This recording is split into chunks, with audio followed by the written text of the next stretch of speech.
সোমবার রাজ্য বিধানসভার অধিবেশনে আলোচনায় উঠে আসে জাতীয় গ্রন্থাগারের সংস্কার প্রসঙ্গ। প্রশ্নোত্তর পর্বে সংস্কারের দাবি জানিয়ে বিধানসভায় প্রশ্ন রাখেন বিজেপি বিধায়ক অশোক লাহিড়ী।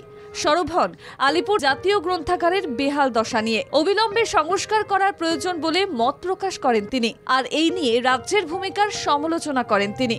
তবে ভুলে গিয়েছেন সম্ভবত জাতীয় গ্রন্থাগারের দেখভালের দায়িত্ব ও পরিচালনার দায়িত্ব খোদ কেন্দ্রীয় সরকারের কাঁধে।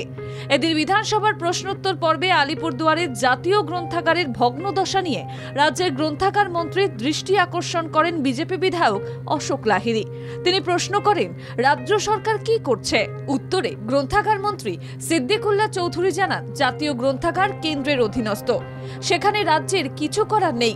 সেই সঙ্গে তিনি এটাও জানান যে জাতীয় গ্রন্থাগার কর্তৃপক্ষের সঙ্গে বেশ কয়েকবার বৈঠক করার কথা বলা হলেও তারা কেউ আসেনি, বরং রাজ্যের ভূমিকাকে এড়িয়ে যাওয়া হয়। অতিরিক্ত প্রশ্নে অশোক লাহিড়ী বলেন, এখন আপনারা কিছু করছেন না, এরপর যদি জাতীয় গ্রন্থাগার এখান থেকে সরিয়ে নিয়ে যাওয়া হয় তখন সরব হবেন আর বলবেন কেন্দ্র চক্রান্ত করে জাতীয় গ্রন্থাগার সরিয়ে নিয়ে যাচ্ছে।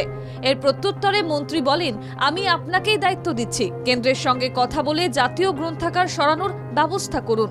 পাশাপাশি পার্শ্ববর্তী বিধানসভার বিধায়ক ফিরহাদ হাকিম অভিযোগ করে বলেন, জাতীয় গ্রন্থাগারে কোনো অনুষ্ঠান হলে আগে আমন্ত্রণ পেতেন, তাদের সঙ্গে কথা বলা হতো, কিন্তু 2014 সালের পর থেকে আর স্থানীয় বিধায়ক বা সাংসদ কাউকেই ডাকা হয় না।